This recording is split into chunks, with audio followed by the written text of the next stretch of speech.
How you come back, that speaks volumes. And we're going to have a hell of a football team. Be great on 3. 1, 2, 3. Are you with me now? Said, are you with me now? Ain't felt this good in a while. They want us to simmer down. Can you hear me now? Am I going in and out?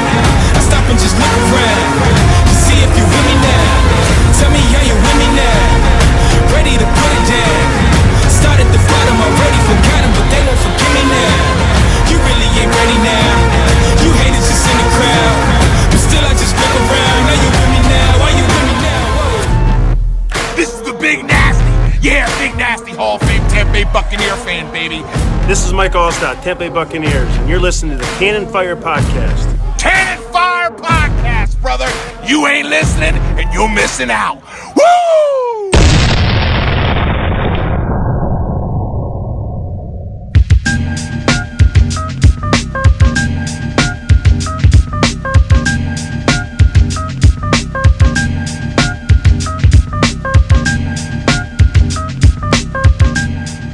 Welcome back, ladies and gentlemen, to a brand new episode of the Cannon Fire Podcast.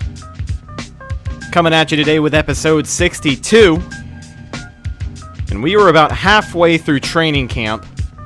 We talked last week, the season prediction show, about how we're a week out from training camp, and now we're about halfway through it.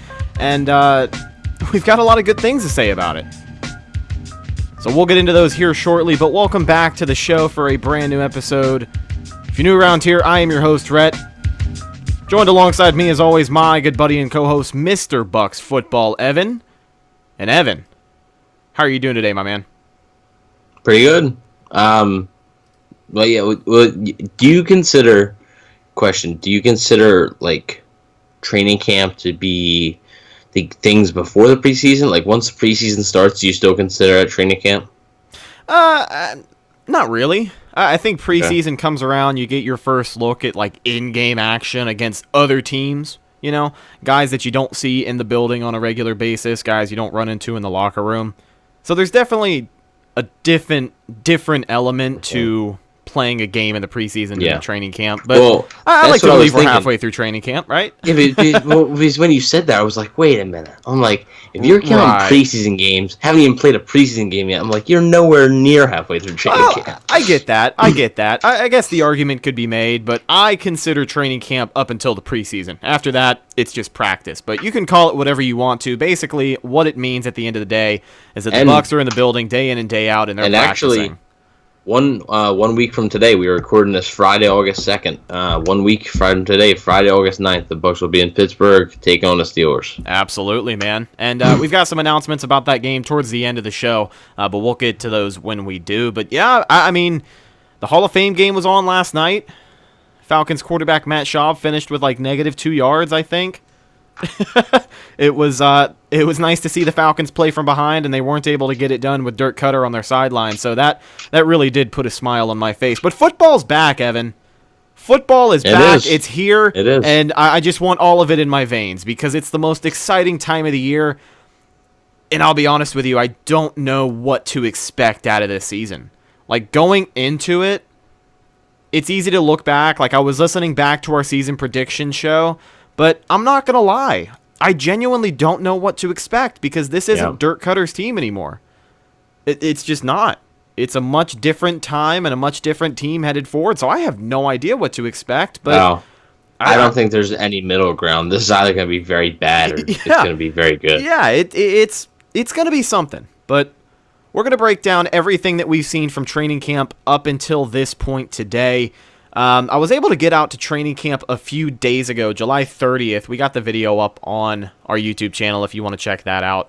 I got to get out there. I met up with our buddy James, Mr. Bucks Nation, hell of a guy. I got to meet up with the Pewtercast guys, Brent and Ren, and it was a good day at training camp. After training camp, we all met up at the Press Box, a sports bar off of Dale Mabry.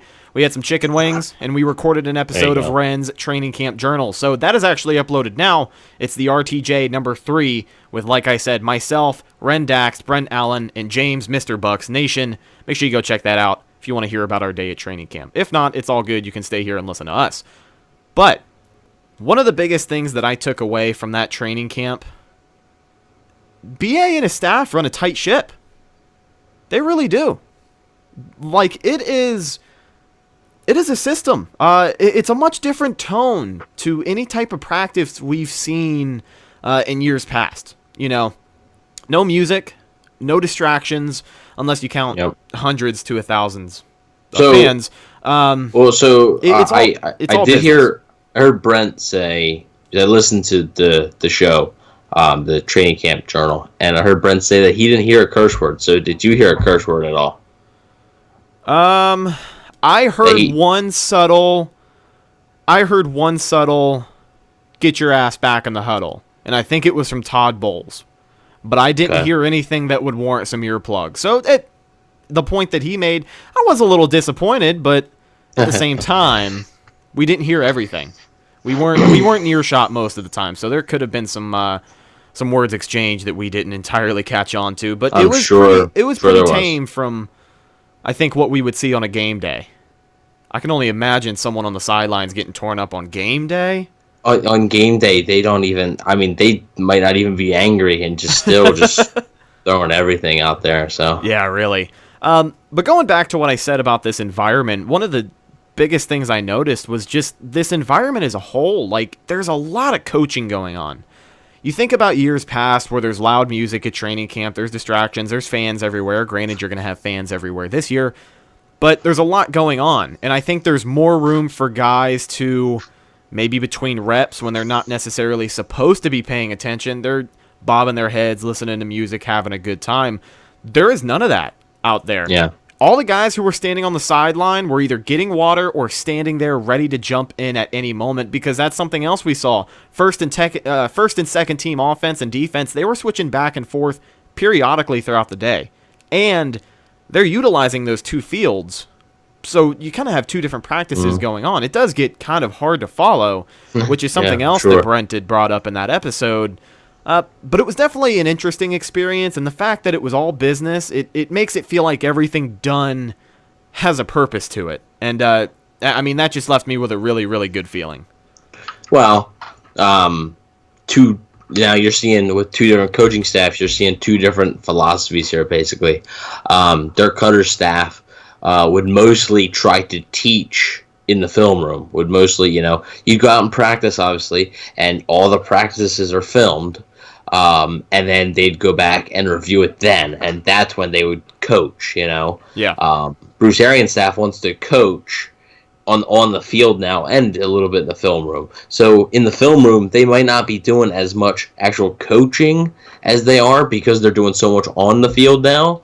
But yeah, I mean, and just like you said, though, you can't, like music, it's okay, it's nice for the fans or whatever to have something rather than, I mean, because if there's a down period or something, I'm sure when you went, there was periods where nobody's really doing nothing. Yeah. Kind of boring, you're sitting there in the hot sun, and it's kind of stupid. Yeah. And having the music is nice, but when it's, it's clearly, the Bucks team couldn't handle it. So, there's multiple teams that have music at training camp. There's multiple teams. These are teams who I'm sure have been in the playoffs sometime within the last 12 years. Yeah. Considering the Browns and Bucks are the only ones that have been, yeah. And right now the Browns are having a lot of fun. So, oh, dude, I'm so excited for that 7-9 year. I guess I don't know. 7-9, 10-6, maybe. Division 7-9, 10-6. That's pretty different records right there. I'm just saying, you were like 7-9 or maybe 10-6. They might miss the playoffs. They might make them. I think the only predictions I can make for the Browns is within their division. I don't think they're going to finish above Pittsburgh, and I think Baltimore's winning that division. So. Okay. Well, you're kind of you can't say anything bad about the Steelers because you might get in trouble. Yeah, so. I might get in trouble. Ladies and gentlemen, welcome to the Dog Pound podcast. Oh man, don't say it like that. But anyways, welcome to the Steel Curtain podcast. Oh, stop it! Let's talk about the Bucks.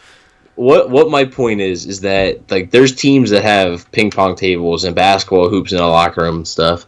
But like you said, those teams actually, you don't have to go to the playoffs every year, but those teams have maybe won more than some of those teams have won more in one season than the Bucks did in two, which is 10 games. Yeah. So, like the Patriots, they won more this past season than the Bucks did in 2 seasons combined. So, yeah. It's all right if they have a little bit of music at training camp, but it's definitely a breath of fresh air because clearly, and a lot of people would say, well, it's just music. Well, clearly something wasn't working, and maybe it was the music that wasn't helping. Maybe it was, maybe it wasn't. Maybe it was, the music wasn't really a big deal. You won't know until you actually take it into action and change something. So, seeing as that, at times it can be boring, but these players likely benefit from it. Right. Yeah, and you also think about, this is a change of culture that Bruce Arians is bringing in. We've been saying it for months. Everyone has been saying it for months. But you have to start from the ground up. You have to evaluate anything and everything to find, because like you said, something hasn't been working. We don't know what it is. It could be the music at training camp. It could be the coaching. The music at training camp is just a culture thing, Right. But when presenting a new culture and bringing something like that forth, you just want to put your best foot forward, which means no distractions, all business, ready to go, ready to work and do your job at camp. And that's the atmosphere that's been presented. An atmosphere like that is really, really good for some young guys, especially guys that are going to need to step up. And we'll get to those guys in just a little bit. But talking more about training camp, you watch the whole team, but you also want to watch some individuals. We've seen some key position battles throughout. We've seen the kicker battle, which we'll talk about as well. We've seen the running back battle. We've seen the last wide receiver spot battle, even the battle on the right side of the offensive line. You've just seen a lot of interesting storylines being told at different positions. But right now, I want to talk about the running back position, because we have 2 big storylines out of there. First one is Ronald Jones, second-round pick out of last year. Maybe you've heard of him. Maybe not, because his rookie season was one to forget. So yeah, but he's had a pretty good camp. And I'll say that for a while, it seemed all but confirmed that Peyton Barber would be the starter for Week 1. Not to say that he's not now, but Ronald Jones is definitely held his own up until this point. Like I said, he's not playing to win the starting spot, but he's showing vast improvement over anything that we've seen last year. And these are tackles where there have been instances where these guys are out here hitting each other. We're seeing live action football from the Bucs. Something you haven't seen in 4 years. So. Exactly. I think there was something sure. I saw. I can't remember even if when with Lovey, I'm not 100% sure if they did live tackling or not. I know with Dirk obviously they didn't, but I'm not sure about with Lovey. I'm not sure if they did it or not. I saw something on Twitter just recently. And I don't remember who sent it out. I want to say maybe Greg Allman, but I could be wrong on that. But it was something about training camp, and it was like these past 4 days at training camp have had more tackling than Dirk Cutter did his entire 3 years in Tampa. Oh, yeah. And that's something that really just it's something that really sticks out. I think it was Pewter Report. I think. Okay. One of those sounds like something Pewter Report would say. Yeah, one of the big guys. But within all of that, Ronald Jones is finding a way to get people's attention, and he definitely got our attention. He had a few plays that maybe he could have forgotten, and one crazy play on the tape that I was there. I did get that one on video. It's this one crazy play. So it's basically I don't remember who was it. Jameis Winston was at quarterback. Dump route off to Ronald Jones. He catches it, makes his way up. He's going up the left side of the field. He looked great. He broke 2 or 3 tackles. Hurdled somebody, right? Hurdled somebody in the process. And then somewhere, I think someone either punched it out or he got tripped up and he dropped the ball. Jordan Whitehead scoops it up. Comes around to the other side of the field. And ready to just lay him out is number 3, Jameis Winston. He missed the tackle, but if he would have made the tackle, it would have been the play of the day. He missed the tackle. I don't remember who wrapped him up, but it was an interesting. He could have, if Winston really wanted to. He probably could have. He could have tackled him, but he definitely made an effort, and he was the last person I was expecting to see get down there that quickly. Well, and you don't need to do that ever again. So that's Yeah, what Bruce really. Arians said, right? In his press conference, he said, "I love the competitiveness or whatever, but that's enough of that." Yeah. But that was a crazy play. But overall, Ronald Jones has played to an ability that we really haven't seen him step to before. Well, and also one thing I want to point out for your next point here. Okay. After that crazy play you said, right? Now that was, I mean, he had a good play, but that's a fumble, right? It is. It wasn't like his knee was down. If that's a game, that is a fumble recovered by a defense. And that great run is basically nothing. Nobody's going to remember that. Exactly. So that could get in your head. And for a guy who struggled last year, that could get in his head. Like 2 plays later, he comes back and they toss one outside, and he just rips it down the sideline. Yeah. For almost a touchdown. I'm not sure.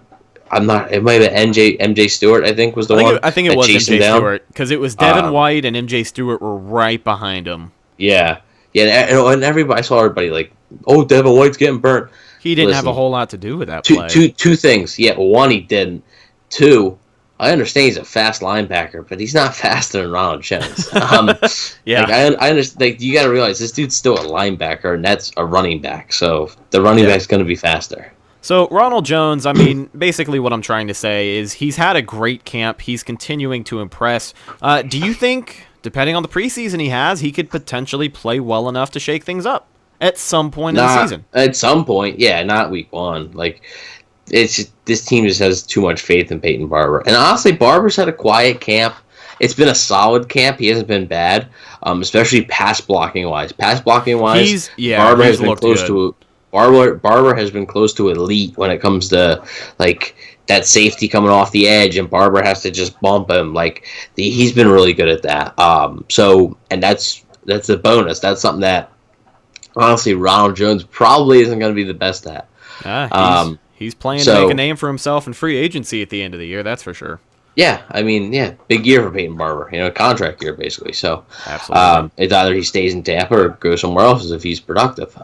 So, yeah, I mean, I would bet money that the first 4 weeks at least, it's Peyton Barber going to be starting, and then it's going to be up to Ronald Jones. He's going to get limited carries, and he has to make the most of his limited carries. If he does, maybe week 8, week 9, they shake things up. Obviously, if Barber's on fire, they won't. But let's say Peyton Barber's been up and down. Ronald Jones did limited carries, and he's looked pretty good. They might give him a game. They might say, hey, take most of the carries this game, something like that. Yeah, you also got to think too, and that's what I was going to bring up was like, what kind of split are we going to be looking at? Let's say week 1, you go into San Francisco. How often a ratio of Peyton Barber to Ronald Jones in the backfield? In the back, well, see, I think on 3rd down, you're going to see Ronald Jones more than Peyton Barber. Just because they think they like Ronald Jones's, like, if you, like a draw play or like a screen. I understand Ronald Jones's hands aren't the greatest, but that's also something that's been looking improved. I would say just like on that play we talked about, he can catch the screen pass, but once he gets downfield, that's when he's going to let go of it. So, just hand it to the other team, like the water boy. I forget the number. Number 42 or something like that. He tries to remember the number to give him the ball. So 3rd down, I think Ronald Jones, and then maybe like a guy like Andre Ellington, Peyton Barber, probably 1st and 2nd down. I would say if I had to put like a percentage on it, like probably like 65% Barber, 25% Jones, 10% like other guy. Okay, I get you. Now, you brought up a name of the other guy, and that other guy was Andre Ellington, and that kind of brings us to our next training camp headline. One of the things that I've noticed, not only Ronald Jones at the 2nd running back position, but the 3rd running back spot, we've got a little bit more of an intense battle going on. You got 3 big names that pop up. Andre Ellington, who we know he's kind of a shifty receiving back, and he's not a bad receiving back. You've got Bruce Anderson, who, I'll be honest, when I was there, and he hasn't gotten my attention like the other guys have. Yep. I know headed into training camp, he was the big name to watch, and he was, I guess you could say, first place in that battle, but I haven't seen a ton of them since they put the pads on, but this last guy is someone who I liked him last preseason, and I think he can be used in a lot of ways, and he's looked awesome these past few practices. That's number 44, Dari Ogunbowale. Is it Dari or Dare? I think it's Dare, ain't it? Dare. We'll go Dari just to be safe. But Dari Ogunbowale, I look at him and I see he's just a heavy runner. And he seems like he runs with all like of an his Ernest weight. Graham almost. He runs with his weight on top of him. Like he's carrying it on his shoulders. But the thing is like we've seen him do some return stuff in the past as well. I remember last preseason they had him on some returns, and he did okay. He looks fast. He can catch passes, and he's really been making a name for himself lately. So, as I said, I liked him last preseason. Right now, he's my pick for that third running back spot. But, of course, with preseason, anything could change. Wow. But out of those three guys, which one of them jumps out to you? I would agree. I think Dare's looked probably the best. Ellington, a close second. I've been more impressed with Ellington than I thought I was going to be. He's looked pretty good. And honestly, Andre Ellington is a pretty good running back. Like, I think he's good. I don't know why he wasn't on an NFL team last year. I think his rookie year was 2014 or something like that. He was the starter in Arizona. And he did solid. And he was the starter because I watched All or Nothing, the 2015 season with the Arizona Cardinals, Bruce Arians. And Andre Ellington was the starter. And they had Chris Johnson behind him, and they had somebody else named David Johnson. I don't know. Yeah, I don't know that guy. So Andre Ellington was the starter. The only reason that Ellington lost a starting job was because he got hurt. He was the starter. He was it's training camp and the regular season. He got hurt like week 1, I think, or something like that. And David Johnson had to come in, and Chris Johnson had to split the load. So Ellington's a pretty solid back. Bruce Anderson hasn't done as much as I think some fans were expecting. I think some fans' expectations were a little bit too high for this guy. He still is an undrafted free agent. It's not like this guy's a third-round pick. Everybody's like, oh, that's Bruce Arians, David Johnson. David Johnson was a third-round pick. Bruce Anderson is an undrafted free agent. There's a difference. Yeah. Bruce Anderson was productive in college, but he wasn't productive enough, I guess, to get picked. So my prediction, and we'll probably do a 53-man roster prediction at the end of the preseason before the cuts come. But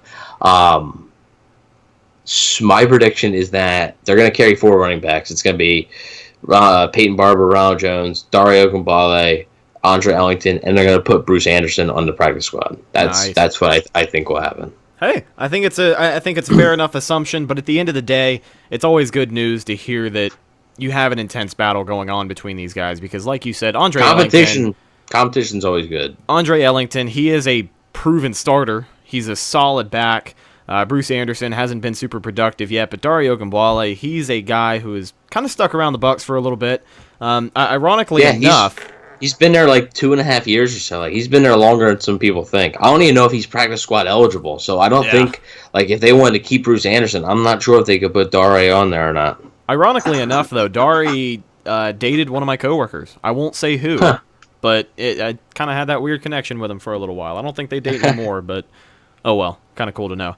But running back position is looking pretty solid. If Rojo can take that next step, then we should be in some good shape with the offense this coming season. Now, still focusing on training camp, of course, let's take a look at the other side of the ball, and that's the defense.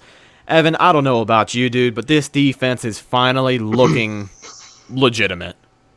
It looks like an NFL defense so far. They have been giving Jameis Winston in the offense all sorts of problems since the start of camp, and I mean, you hate to see it, but you like to see this defense doing so well, especially with guys just easing into roles like Devin White. He hasn't had an explosive training camp, but he looks like he belongs where he is because he's fitting in fairly well.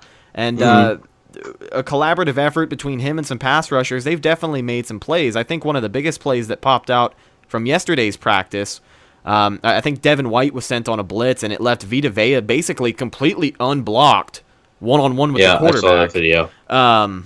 So these guys have looked good. What have you seen from this defense that really sticks out to you? But like you said, it's an NFL defense. A lot of people are worried about Winston's interceptions, and they're always saying, "Oh, every time you see Gabbard, he's throwing a pick." Yeah, interceptions have been up, but it's also because this defense they're being really aggressive, and sometimes it's going to pay off, sometimes it's going to burn them, of course. But you can't lie and say that this defense isn't at least a little bit improved. Oh yeah.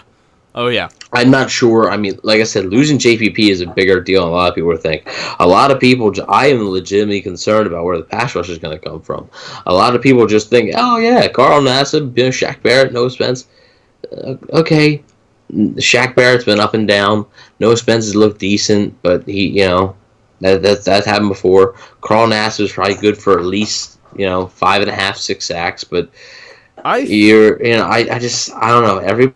Everybody is counting on you can't blitz every play. Like everybody's like, oh well, Devin White will be a pass rusher in this. No, okay, you're not going to blitz every. You can't. You will get burnt so many times. You blitz every play. Not only do you get burnt, but ultimately, I think you walk away with more injuries, and that's the last thing you want for a guy like Devin White. Quan Alexander. Quan Alexander's last play as a Buccaneer was on a blitz right up the middle. Exactly. So you want to keep your guys safe, but looking at that defensive line, I don't entirely disagree with you, but I've got a little bit more of an optimistic view. They'll be good at stopping the run. I don't think they're going to get gashed in the run game. They'll be great at stopping the run. But you look at the interior defensive line, depending on who you have next to each other, you could be coming with a 3-man rush, 4-man rush, depends. But you got it ain't no 3-man rush. That ain't a thing in Todd Bowles' vocabulary. All right. That makes me feel better. 7-man rush, maybe. That's. But you look at the guys that are going to be playing next to each other. Like you said, Carl Nassib, it's safe to assume he's good for 5 or 6 sacks, but I feel like he might even get more if he's being utilized well in this defense. I'm just saying, like I said, in hope, right? Shaq Barrett ain't no slouch. He ain't no slouch, but you don't know if he's a guy that can get 9, 10 sacks. You don't. And I wouldn't say we expect him to get 9 or 10 sacks because, again, this is a different style of defense, an attacking 3-4 defense. So if we're going to see anyone's sack totals go up, it's going to be Levante David and Devin White. Levante David is going to get a lot of time. Not really blitzing off the edge as much, but a lot of time blitzing up the middle. Right. And they're hoping that when they do that, that'll free up Vea or Sue. One of those two. I'll make a somewhat bold prediction here. I'll cast a take. I think they're going to pressure the quarterback better than they did last year, and that's a step in the right direction because first half of last year wasn't great, but you look at the second half of last year under Duffner, and they really stepped it up in the sack department. I think they're going to have a chance to really just come with not necessarily balanced defense, but I think they'll be better than you think they will. Well, okay, so You say that they're going to get more pressure. Is this with a 4-man rush? Like a regular 4-man rush? I mean, not specifically, no. I think just as a defense as a whole throughout the year, we're going to see a little more pressure on the quarterback than we... Because I might agree with you there because I think they're going to blitz more. So I think they're going to get more pressure. Not saying they're going to get there. You're not saying that either. It's just they're going to get more pressure because there, another story. I don't look at this defensive line. I see an improved unit, but I also see a unit that lost Gerald McCoy, as much as we hate to say it. I don't see a unit that's much better than last year's. Yeah. But I see a unit it's worse. It has an opportunity to thrive in a different system and a different defense that might work out better for that set of players. But you got to admit that it's worse because losing, and it's not because they didn't cut Jason Pierre-Paul. No, I mean, yeah, it's worse because of that. Losing JPP and some long-term guys that have been there and know this, well, not necessarily know the system, but losing big names like Gerald McCoy and JPP, I'm not going to say that won't hurt them, but even with JPP out, I have an ounce of confidence in this defense to at least disrupt some sort of quarterbacks. But we've talked about the defensive line. We've talked about the linebackers. Let's take a look at this secondary, this very, very young secondary, which is a big topic of discussion. And of all the names in that big young secondary, Vernon Hargraves has really stuck out the most. He has had a hell of a camp. He always has a hell of a camp and then gets injured or disappears come the regular season. But he's on pace. I think for a while he had like a pick of practice. I don't think he had 3 turnovers in 3 days. Okay. He's making things happen. He's stepping up. He's playing like an NFL corner. There was an interception the day that I went to camp. Jameis Winston threw it. I think it was one of the only ones he threw all day. 1 or 2 that he threw that day. I don't remember. But Vernon Hargraves went way up there to get it. Like that was Gabbert. It was Gabbert? Okay. Yeah, because I posted that one on the page. So got it. But either way, he went way up there and made one hell of an effort to make that play happen. He's looked good so far in camp. I think if he carries on the pace that he's at now, I want to say he'll have 2 interceptions in the preseason. And I don't know. It seems like he gets an interception every preseason. So I remember his rookie year versus the Jaguars, he had 2 in the same game. He had 1 against Cincinnati, I think, the next year. Yeah, the first games versus Cincinnati, and last year he didn't have one. But it always he's a guy who, and it's a big year for him because basically, even though they did pick up his 5th-year option, this is basically still a contract year for him. Yeah. Because if he doesn't perform, that 5th-year option is not guaranteed until a certain date. So they'll just cut him and save $9 million. Right. That they wouldn't have to spend on him and can spend elsewhere. So yeah, it's big. This is essentially a contract year. Yeah. Jameis Winston, the situation was a little bit different. When they picked up his 5th-year option, you basically assumed he was going to be back. With Vernon Hargraves, there's no guarantee that he's going to be back. And honestly, there was a chance that they would have declined the option, but they feel Hargraves' camp and preseason last year helped him because he was strong last year, and he was actually pretty good week 1 versus New Orleans before he got hurt. That was the main reason why they picked up his option. Yeah, if he would have struggled, they might have declined his option, making him an UFA at the end of this year instead of next year. And the fact that he has stuck around up until this point does show that the Buccaneers have a little bit of confidence in him to really step up because Jason Litt's got to. That's his first round guy. pick. That's his guy. But he is a guy who it wouldn't have surprised me if the Buccaneers declined his option and he just wasn't here now. But right now, that's not the case. He would have been there. He would have been an unrestricted free agent this upcoming offseason. A different situation. But what I'm saying is that there are a lot of factors to Vernon Hargraves over these past few years that gotta stay healthy. You got to stay healthy, but you also think about a little bit of the trouble he got into. I remember we covered it about a year and a half ago. That whole video that didn't turn into anything because it wasn't anything. So I guess let me just throw my point out the window. But he's had the pressure on him these past few years to really step up, and this year it means more than ever. That whole video thing was so weird, though. Like, it came out of nowhere. It did. You weren't. I don't know. It seemed like it was him, but I guess the substance. If you guys don't know what we're talking about, it was a video came out last year, probably around right before the draft. I feel like it was right before the draft that had a video of Vernon Hargraves smoking an unknown substance, and apparently it wasn't anything illegal because nobody did anything about it. Right, so he wasn't suspended, he wasn't fined. The NFL never investigated it, so I don't know. But so this is the same league that let Tyreek Hill how many games? No suspension at all. Yeah, they didn't discipline him at all, which I don't know. It's not my place to talk about that on here. But Chiefs Kingdom podcast. Basically, Vernon Hargraves has had the pressure to really step up, and I think he has an opportunity here to really prove that he should stick around. And this far in camp, he's looked like the best corner we have. Now, we've talked about Vernon Hargraves. Let's talk about the rest of the secondary, because a common theme this year in training camp is interceptions, and this secondary has quite a few of them. Can you accredit that to an offense that's still kind of learning the ropes, or can you accredit that to a secondary that's really starting to mesh? Because it is training camp. We haven't seen them in any game action. We haven't seen them against any other quarterbacks but Ryan Griffin, Blaine Gabbert, and Jameis Winston. So, I mean, are we confident about the secondary? Or are we weary? Are we worried about it? Do we need Justin Evans back that badly?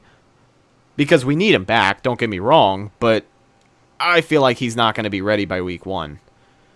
Yeah, I think it's a little bit of both. I think it's an offense that, while, and everybody says, well, Bruce Arians' system is similar to Dirk Cutter's. It is, but obviously it's still different. And yeah, the biggest thing is that I think it's sort of 40, that 40% it's a new offense, 60% that the defense is just better coached. Because right now, I guarantee you that in a game, the Bucs offense ain't going to be getting blitzed as much as they have been. It's been almost borderline ridiculous. Yeah, I mean, how much. And there was rumors out there that I believe Mark Cook had put out in a mailbag. Somebody had asked about Jameis Winston's interceptions, and Mark Cook had said that they talked to somebody with inside the practice the game plan for practice, what they try to get done. Yeah. And that person has said that they are telling Winston to try and force the ball in some spots to see what he can and can't do, and to try and test the defense to see how well they're covering it. Obviously, some interceptions are completely on him, but when if you see Bruce Arians or Byron Leftwich say they like where Jameis Winston's at, that's why. Because right now he's on track. It's not they were expecting him to throw interceptions because they knew this is their plan for training camp. Yeah, and that's something else. Looking at Jameis, I mean, we have seen some risky throws, even some of the ones that have paid off with touchdowns. So I can definitely see what you mean by that. It's not, and that those throws are not going to change. Right? Yeah, that's not something you're gonna. He's Jameis Winston. He's gonna make a throw that he thinks he can make, and at the end of the day, sometimes they're gonna work, sometimes they won't. But I will tell you, one of the biggest things that I'm worried about this training camp so far is the offensive line, because it seems like of all the units, the units on the team, they are having the hardest time adjusting. Well, the depth is horrible. Yeah. One of the biggest things that I had seen when I was there just recently was Vita Vea absolutely made Ryan Jensen look foolish, and it has happened twice. It happened last night, and it happened on Thursday when I was there. So in his defense, though, Wednesday. Yeah, I was going to say last night was Thursday. Yeah, Wednesday. In his defense, wasn't it? No, Wednesday. It was Tuesday, right? Wednesday they had a day off. Okay. Yeah. We'll go Tuesday. Sorry. In Ryan Jensen's defense, Vita Vea is a strong dude. I forget exactly what he bench pressed, but I guarantee you that if you compare combine bench presses, I guarantee you Vita Vea's is more than Ryan Jensen's. Oh yeah. He's just a mauler. And a lot of people say, just being big and strong doesn't work. You're gonna have to. He's athletic enough. He's not the perfect athlete, but he's athletic enough to be able to move around and stuff. So. Oh yeah. Yeah, but to go back to the offensive line, their starting 5 is decent. Like I said, it does make the offensive line look bad when Todd Bowles is sending 6 guys every play. It makes it look bad. When you're taking on blitzes like that, absolutely, I can understand finding the hole, but you better hope it's decent after dumping all of this money into Donovan Smith and Ali Marpet. I mean, those guys have played up to potential. Maybe Donovan Smith a little less than Ali Marpet. Well, Ali Marpet has had everything I've been told by multiple people that have been there, and the Pewter Report guys have even said this on their podcast. Ali Marpet is having an elite training camp. Oh yeah, it's near perfect. So you ain't got to worry about him. He's gonna be a borderline Pro Bowl player this year. Ryan Jensen, I expect to improve.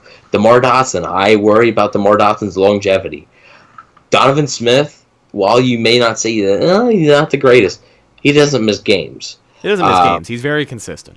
DeMar Dotson misses games, and the Bucs' backup tackle situation is not good. It's really not good. Caleb Bennock had to play tackle. Caleb Bennock can play tackle and guard. He's experienced at both. So he had to play tackle when DeMar Dotson was out. And he's just not good. And Alex Kappa, who's looked a little bit better as each day goes on. They still, in my mind, I still think they should have got a veteran guard, not Earl Watford. You know, Right. You could have still signed him, but maybe like Quinton Spain. He signed with the Bills. He's good. He's from the Titans. He was a starter with the Titans last year. Could have signed him. Yeah, you should have signed somebody. But yeah, the depth is more concerning to me than the actual starting five. Yeah. Well, we'll have to see what these guys can do. Keep in mind, again, preseason is when we're going to find the answers to a lot of the things we're posing today. Yeah. Especially. And guys, wins and the final. Don't look at the final score. Just watch how the players play. But the final score don't matter. But especially in the preseason, you're going to want to pay attention to the offensive line because, like you said, the biggest concern with that unit is depth. Because if you got one guy go down, you really don't have too many to spare that can do that great of a job. And here's a nice little segue for you. So preseason, that's going to determine a lot of these battles, and one of the biggest battles is the kicking battle. So, oh man, one of the biggest battles, and I think, everybody asks me that. Well, who's going to win? Who's going to win? And I say, it's going to depend on these preseason games. These training camp practices, yeah, it's nice. You make a kick in practice. In an actual game situation where you have people like really trying to block it, in an actual game with a stadium filled with fans and it counts, that's who's going to win the job. Whoever makes more of those kicks, extra points, field goals, no matter what they are. Yeah. I'm not sure how they're going to do it. Like, Bucks go down Pittsburgh, the drive stalls. Who's going to come out to kick the field goal first? Not sure. Probably Santos, since he's the veteran. But you never know. That'll be an interesting battle to watch.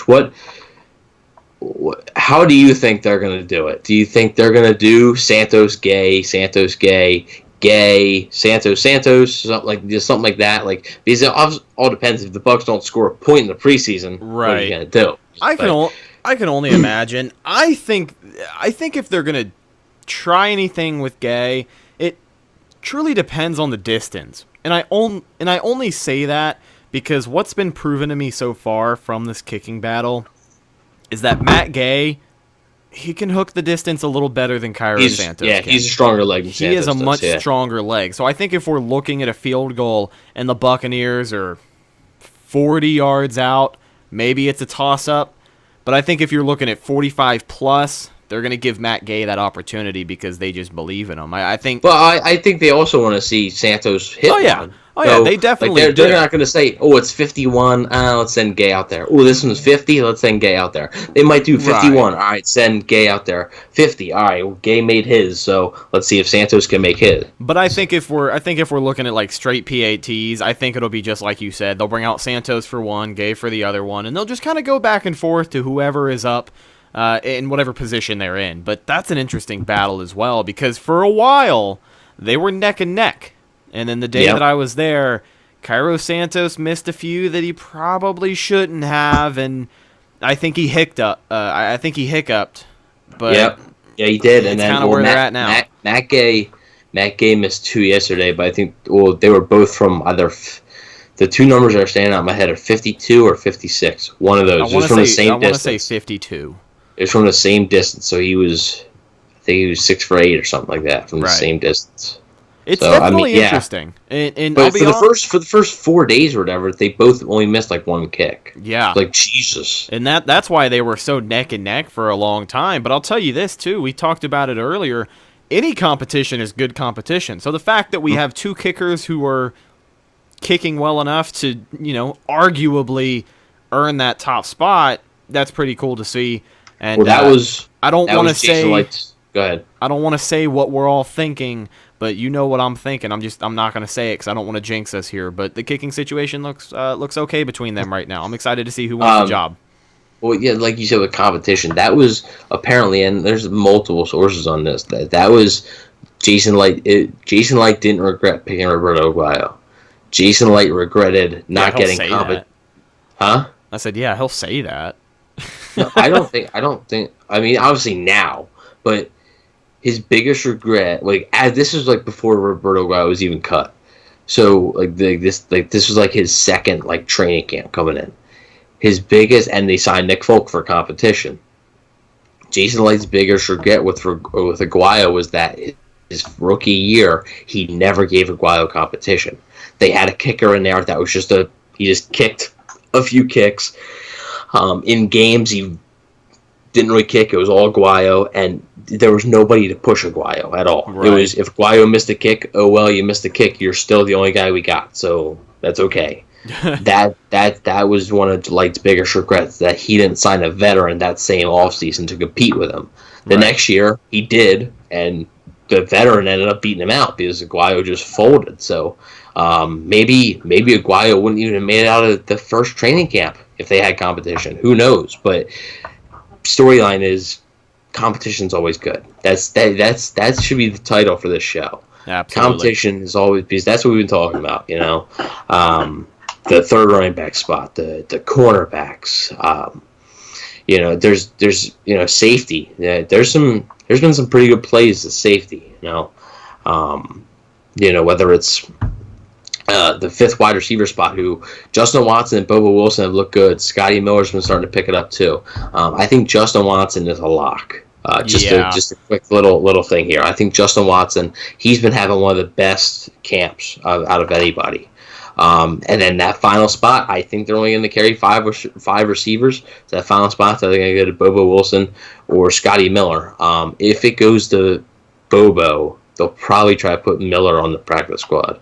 But I think Scotty Miller probably has the edge because the new coaching staff, I think Jason Light likes Bobo, but Jason Light also picked Scotty Miller. So Scotty, and that was something I was going to bring up as well. I don't want to say he has that advantage, but looking at Scotty Miller and Bobo Wilson next to each other, Scotty Miller is much faster than Bobo Wilson is.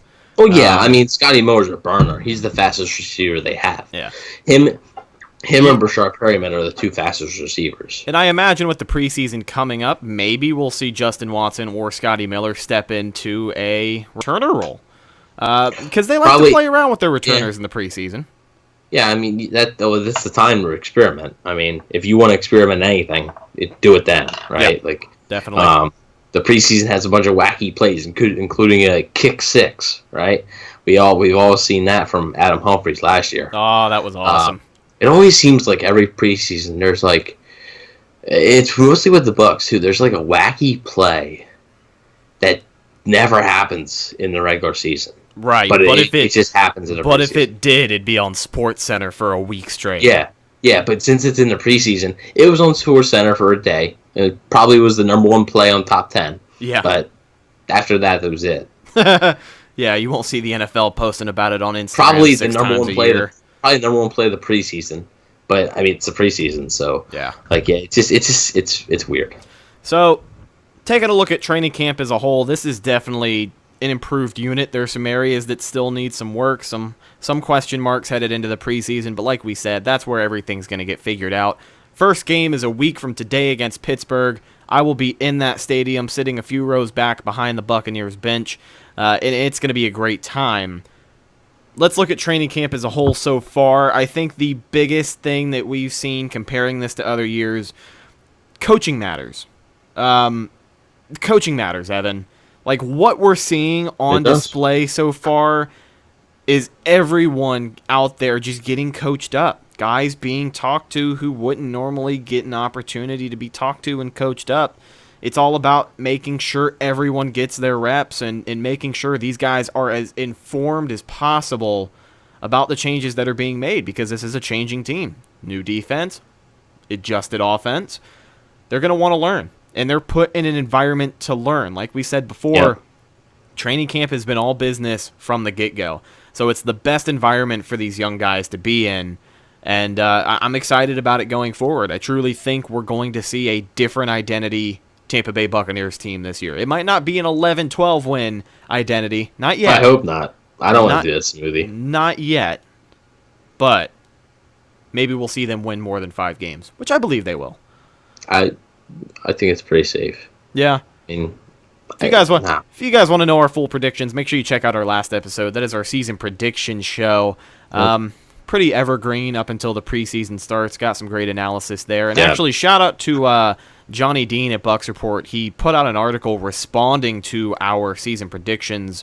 He broke it down. I think it was the first 5 games of the season that he did.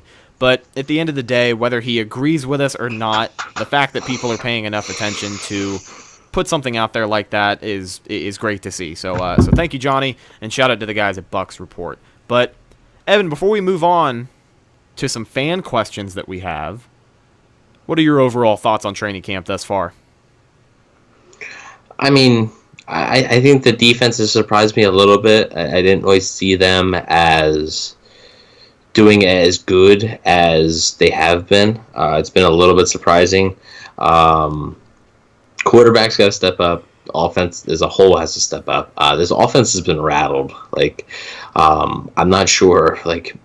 Bruce Arians probably knew what the defense was going to do, but just didn't tell the offense. Yeah. And because he probably wanted to see how they reacted. So, this offense, they picked it up a little bit on Tuesday, had a down day yesterday, and they have practice in about 50 minutes. So, 6:30 they have practice tonight. So, we'll see what happens, but just keep following the page of training camp updates, and you'll never miss a beat. Absolutely. So, with that being said, moving on from training camp, we're going to transition into some fan questions that were sent in to us on Twitter. And if you ever want to have any questions for us or anything you need answered, just hit us up on Twitter at CannonFirePod. Trying to be much more active on there lately, especially with things picking up. So let's connect on the social media. But let's break down these questions. First and foremost, at Zammy Pup asks this. If Trent Williams is indeed available, A, could the Bucks be in play as a viable destination? B, let's say we did land him, would Donovan Smith move to right tackle, or would Williams move to right tackle? To answer that first question, I don't think the Bucks are a viable destination for Trent Williams. I just don't think it's realistically possible. But let's say we did get him, right? Hypothetically, that would be kind of interesting. Would Donovan Smith be forced to move to right tackle, or do you think they'd plug Williams into that role? I'm not sure. It all depends on if they think Williams can still do it at left tackle. Probably. I think they'd probably put Williams at left tackle just because I think he's a better left tackle than Smith. But we'll see. I'd say, like I said, they're not going to get Trent Williams because they're just not going to pay. They're already paying 3 offensive linemen over $10 million. They're not going to pay another one. Yeah. You don't do that. Normally you have 2 or 3 that are paid over 10, and then the rest are just. If they were to acquire him, it'd likely be him at left tackle, Donovan Smith at right, and then some with DeMar Dotson. I don't even know. But yeah, it's not going to happen. Well, following the theme of our next question here is the Buccaneers' lack of money. This question comes from Ryan Me45, and he asks this: should the Bucs consider going after Melvin Gordon? No, they shouldn't. It's not going to happen. Same thing with Trent Williams. It's just not a situation where realistically we can see this happening. Yeah. Not only because of no money, but trading for a disgruntled running back never did anyone any favors. And Bruce Arians is drafting one too in a fantasy league, right? That doesn't do anybody any good. Oh man! At least I got my apology from Le'Veon Bell. By the way, he did. He sent out an official apology, so I guess everything is okay. I can totally forget about the 1-9, 1-10 year I had last year. But basically, back to Melvin Gordon. No, it's not going to happen. There's just no need for it to happen. Bruce Arians has made it quite clear he's happy with the group that we have. We just talked about the competition at the 3rd running back spot, which is already a nice place to be. So you've got some guys that can potentially get some things done depending on if they step up. Peyton Barber's established. Ronald Jones has a chance to take that step. So to throw Melvin Gordon in the mix, as I said, wouldn't do anyone any favors. If you put a gun to my head and said who's more likely to be a Buck, I'd say either Trent Williams or Melvin Gordon. I would say Trent Williams. Yeah, Yeah. It's that's more likely than Melvin Gordon, and that probably has like a 10% chance of happening. So with the way that some Bucks fans can get, it wouldn't surprise me if someone threatened your life over something like this. Maybe. But let's hope that doesn't happen in the near future. But before we start to wrap up and get out of here, we do have a couple of quick announcements for you guys. I mentioned it a little bit earlier. I've mentioned it on every damn show we've done the past 2 months because I'm just so excited about it. I will be in Pittsburgh next week for the game, so there's not going to be an episode coming out next week. I'm sure we'll do some sort of Instagram live, so if you want to follow us over there at Cannon Fire Podcast, we'll go live. Maybe we'll break down some of what we had seen from training camp, and of course, I'll try and do some live coverage from the game, so make sure you follow us there at Cannon Fire Podcast on Instagram. And our other announcement, something very, very exciting, something very near and dear to my heart right now. If you guys have not heard, the Cannon Fire Podcast was nominated for Best Local Podcast in all of Tampa Bay by the Creative Loafing Tampa Best of the Bay Awards. So we couldn't have been nominated without each and every one of you who went out and manually nominated us. So we asked you to do that last time. You helped us get there. Thank you so much for the support. It really is an honor to be nominated, but with that being said, make sure you vote for us now because it's the real deal. The link is available on all of our social media outlets. You can go on Twitter, Instagram, and Facebook. I've posted them all up there. Polls are open for the contest right now through August 28th. So like I said, find the link on our social media. It'll take you directly to the Best Local Podcast ballot with the Cannon Fire Podcast, and make sure you vote for us. But with all of that being said, thank you so much for getting us there in the first place. Well, ladies and gentlemen, that's just about going to do it for this episode of the Cannon Fire Podcast. Thank you so much for listening or watching with video, whether it was on YouTube or BucksReport.com. Shout out to our guys at BucksReport.com, continuing the great coverage with press credentials this year. So they've got a lot of great stories rolling out for you guys over there. And of course, the Bucks Report Podcast Network, something you're going to check out because it is a great selection of show. Real Bucks talk, Buck What You Heard, Bucks Ball Podcast, and many more to choose from over there at BucksReport.com. And also a shout out to our sponsor, the East Bay Buccaneers, Tampa Bay Youth Football League East Bay Buccaneers. Their season is just getting started, so registration is closed. They aren't accepting players anymore. But guys, when I tell you about this little league football team, you can roll your eyes and say it's Pop Warner football. It is what it is. But these Bucks don't lose. I have gone to games where the 7-year-old team blows out another team like 82-3. And they have to run clock because it's a mercy roll. This is real deal Little League athletics. And if next fall you're looking for something for your kids to do, send them to a winner. It really is a great program, and we're lucky enough to have them sponsor us here at CFP. So, as we wrap things up, again, make sure you follow us on social media. I just plugged all of that. You can follow myself on social media. I'm on Instagram and Twitter at Redicus, right above my name there on the video, R-H-E-T-T. Or R-H-E-T-T-A-K-U-S. Good Lord. Stumbling over my... Yeah, I'm ready to get out of here. You can also follow my co-host, Evan, on Instagram and Twitter at BucksWave, formerly Bucks Football. With all of that being said... These should be up there, right? Yeah, both of them are up there. They're not hyperlinks. They're not clickable. But if you have any questions about spelling them, make sure you check it out on the video portion. So thank you guys so much for listening. We're very, very excited about training camp, preseason coming ahead. And football is back, Evan. So it really is the best time of year. With all that being said, thank you for listening. We'll catch you next time. Go Bucks.